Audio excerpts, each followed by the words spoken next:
Pilas Colombia presenta. Un pedacito de la historia negra, de la historia nuestra, caballero, y dice así. Historias de la diáspora africana en las Américas. Pedro Prestán.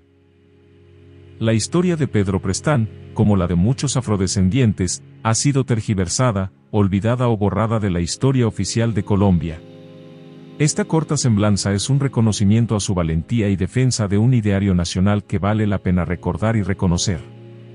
Pedro Antonio Prestán García, nació el 15 de mayo de 1852 en Cartagena de Indias, hijo de un marino inglés, suponemos que de apellido Preston, que por la españolización del apellido terminó siendo Prestán, y su madre fue doña Juana García. Debido al fallecimiento de su padre, siendo Pedro muy joven aún, la familia decidió irse a vivir al puerto de Colón, Panamá, buscando una mejor forma de vida. Para entonces, Panamá era parte integral de Colombia. Ya en Colón a Pedro le tocó trabajar como vendedor de frutas y estibador, entre otros oficios, hasta que logró ser maestro de escuela. Habiendo ahorrado algo de dinero, se empeñó en retornar a Cartagena, donde inició estudios de leyes en la universidad de esa ciudad. Por razones hasta ahora desconocidas, no logró concluir dichos estudios, por lo que regresó a Colón, donde ingresó en un bufete de abogados donde ganó gran experiencia profesional. Tiempo después, fundó su propia oficina de abogados. Durante esos años se afilió al ala radical del Partido Liberal, liderada por Manuel Murillo Toro, quien llegaría a ser presidente de los Estados Unidos de Colombia. Los liberales radicales basaron su ideología política en establecer un sistema federal, la defensa de las libertades individuales, el libre comercio, la defensa de los derechos civiles, la educación laica y la separación del Estado de la Iglesia. El Partido Conservador, por su parte, en alianza con la Iglesia Católica, defendía la centralización política del Estado, el proteccionismo económico y la departamentalización geopolítica del país, mientras acusaba al liberalismo de ser radical y anticlerical.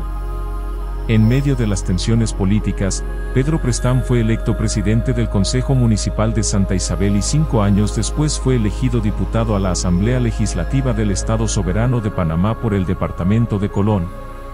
En 1881 se suscitó una disputa entre Prestán y el señor Manuel Céspedes, a quien Prestán le había ganado un pleito en justa contienda legal. Sin embargo, aquella sentencia no fue aceptada por el señor Céspedes, lo que culminó con un duelo armado, en el cual Céspedes perdió la vida.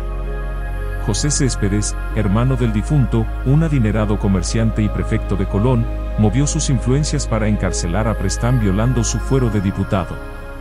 Aunque un juez dio orden de excarcelación inmediata, Céspedes y otros miembros de la élite local no dejaron de hostigar a Prestán hasta el fin de sus días. En 1885, Rafael Núñez llegó a la presidencia de Colombia con el firme objetivo de acabar con el liberalismo radical y su proyecto federal, lo que dio inicio a la guerra civil entre liberales y conservadores. El Partido Liberal se había dividido en dos, una ala radical y otra ala moderada, siendo los primeros opositores y los segundos, seguidores de Núñez.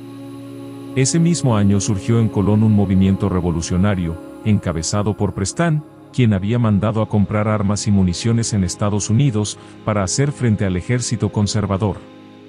Las armas eran esperadas para marzo, pero los comandantes de la embarcación que las transportaban, en desacato a los acuerdos hechos, se negaron a entregarlas por órdenes del gobierno conservador. Ante la situación, Prestán ordenó apresar al capitán Yondau, y al teniente Yad, del buque Galena. Notificó al comandante del buque que no pondría en libertad a los presos hasta que le entregaran el armamento. Prestán estaba dispuesto a abrir fuego sobre cualquier bote que intentara un desembarco de tropas, y de ser necesario, respondería cualquier agresión tomando represalias contra ciudadanos estadounidenses que residieran en Colón. También apresó a William Connor, de la naviera Pacific Mail Steam Company, y al cónsul estadounidense, Robert Wright, quien cediendo a la presión de los revolucionarios, ordenó entregar el armamento. Así los cautivos recuperaron la libertad, pero el capitán del buque Galena se opuso y tomó posesión de la embarcación, en nombre del gobierno de Estados Unidos. La promesa del cónsul fue incumplida quitándole a Prestán y los revolucionarios liberales toda esperanza de armarse. Prestán volvió a apresar a los 2 agentes de la compañía naviera, con orden de trasladarlos en la madrugada a Monkey Hill, donde estaban acuartelados.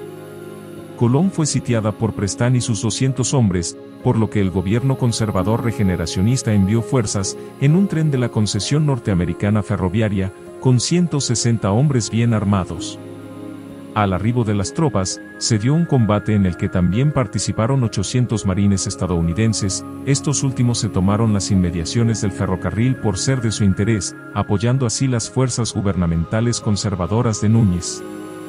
La batalla se libró en Monkey Hill. Siendo superados en número y armamento, las fuerzas revolucionarias se replegaron, trasladando los ataques y batallas a la ciudad, lo que provocó que Colón comenzara a arder a consecuencia de un gran incendio producido por los disparos y descargas, causando pérdidas por 6 millones de pesos de la época.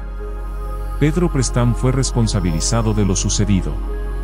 Todavía con 60 hombres a su lado, Preston buscó refugio primero en Isla Margarita, después en Portobelo, y más tarde llegó a Cartagena. El 28 de abril de 1885 llegaron a Panamá tropas conservadoras al mando del general Rafael Reyes, logrando la rendición del general liberal Aispuru. Se encargó del gobierno civil y militar de Panamá al coronel Miguel Montoya, quien encarceló a todos los liberales radicales, y también se abrió un proceso contra los supuestos causantes del incendio de Colón y cómplices de Preston, el negro haitiano Antonio Pautriselle y el mulato jamaiquino George Davis, ambos de la Legión extranjera, compuesta por foráneos residentes en Colón, a quienes se les halló culpables, aunque ambos habían sido detenidos por marines norteamericanos antes del incendio. A pesar de ello, fueron ahorcados públicamente. Fue tal la transgresión del gobierno norteamericano, que a Cartagena llegó un buque estadounidense en busca de Pedro Preston, quien trató de huir a Venezuela, pero fue capturado en Santa Marta y enviado a Colón, a donde llegó encadenado el 11 de agosto. Preston proclamó con serenidad y firmeza su inocencia, tanto en las cartas a su esposa, como en las comunicaciones enviadas a sus amigos. El gobierno conservador, en conjunto con los empresarios de la compañía naviera y de ferrocarriles, con el apoyo del gobierno de los Estados Unidos, instauró un consejo de guerra para su juicio. Preston valientemente, sabiendo su gran desventaja, asumió su defensa desenmascarando la trama de sus enemigos políticos y personales, entre ellos los conservadores, Juan Céspedes, el coronel Ulloa, los estadounidenses, Clemente de Dupuy, Hugo Dietrich y William Connor, también Juan Beltremou.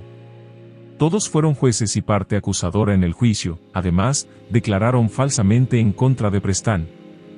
El 17 de agosto, a las 7:30 de la noche, Pedro Preston fue condenado a la pena de muerte en la horca, y, a las 12 del mediodía del día siguiente fue ahorcado públicamente sobre una tarima improvisada encima de un vagón del ferrocarril estadounidense, como símbolo de las consecuencias que le esperaban a quienes se atrevieran a desafiar los intereses de las élites económicas y políticas de Colombia, Panamá y Estados Unidos. En conclusión, queda claro que tales acciones de defensa de los intereses y soberanía nacional provenientes de un grupo de negros, mulatos y afrodescendientes locales y de otras latitudes del Gran Caribe, era inaceptable por parte del gobierno conservador de turno, así como de los intereses públicos y privados de países extranjeros. 8 años más tarde, en 1903, Colombia perdería el Istmo de Panamá bajo el gobierno conservador de José Manuel Marroquín, por la alianza hecha entre las élites locales panameñas y el gobierno de los Estados Unidos, quienes buscaban construir y controlar el canal interoceánico de Panamá.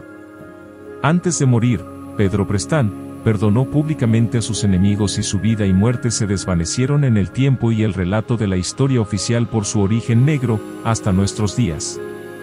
Hoy lo recordamos y le damos su espacio merecido, en una historia contada desde otro punto de vista.